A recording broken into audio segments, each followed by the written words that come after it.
مسلمانوں کی دو قسمیں ہیں، ایک قسم وہ ہے جن پر اللہ کی نظر رحمت پڑتی ہے، ایک وہ ہے جو مسلمان ہونے کے باوجود بھی ملعون رہتے ہیں، خدا کی پھٹکار ان پر رہتی ہے۔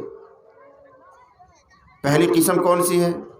اس کو یوں کہا جا سکتا ہے کہ مسلمانوں میں سے پہلی قسم ان لوگوں کی ہے جو اسلام کے وفادار ہیں، جن کے دلی جذبات بڑے اعلیٰ ہوتے ہیں، جن کی نیتیں بالکل پاک صاف ہوتی ہیں، جو دوسروں کو دکھ میں دیکھ کر، پریشانی میں دیکھ کر خود مبتلا مصیبت ہو جاتے ہیں، دوسروں کا دکھ دیکھا نہیں جاتا، جن کے اندر دین کے بارے میں اس قدر فکر ہوتی ہے کہ شان صدیقی جھلکتی ہے، اینقص الدین وانا حی، دین مٹ رہا اور میں زندہ رہوں، دین کا کوئی حکم توڑا جا رہا اور میں سکون سے بیٹھوں۔ پہلا طبقہ مسلمانوں کا وہ ہے جن کے دلی جذبات بڑے شاندار ہوتے ہیں اور وہ اپنے مذہب کے لیے، دین کے لیے، قرآن کے لیے، اللہ اور رسول کے لیے ہر قربانی دینے کے لیے تیار ہوتے ہیں، ہر قربانی۔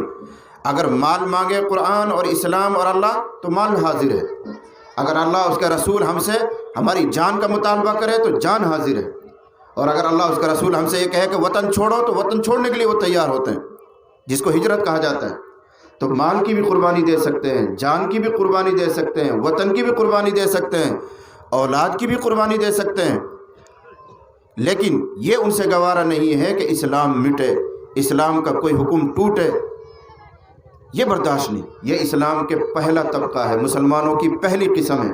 یہ وہ لوگ ہیں جن کے بارے میں اللہ نے فرمایا کہ یہی کامیاب لوگ ہیں، وَلَا تَهِنُوا وَلَا تَحْزَنُوا وَأَنْتُمُ الْأَعْلَوْنَ إِن كُنتُم مُؤْمِنِينَ۔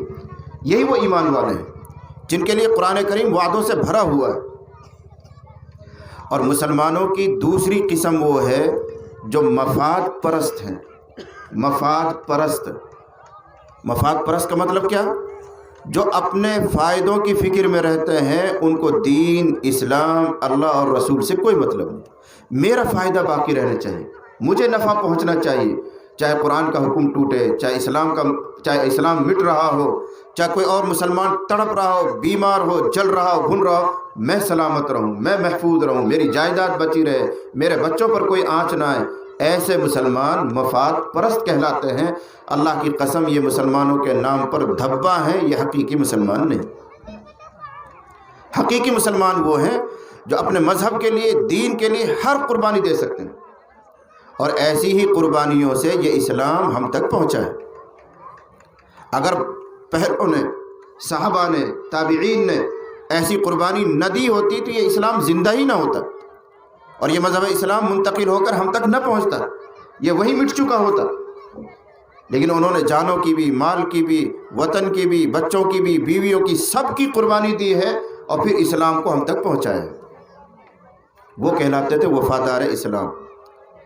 اور آج کا مسلمان، برا مت ماننا، آج کا مسلمان 99% سب مفاد پرست ہیں۔ جہاں تک اپنا فائدہ ہوتا ہے وہاں تک اللہ کو بھی مانیں گے، قرآن کو بھی مانیں گے، شریعت کو بھی مانیں گے، اور جہاں ذرا سا اپنا نقصان ہوتا ہو، ارے ٹوٹ رہو ٹوٹن دے، قرآن کا حکم، اسلام کا حکم ٹوٹتا ہے تو ٹوٹنے دو، یہ میرا یہ کام بننا چاہیے۔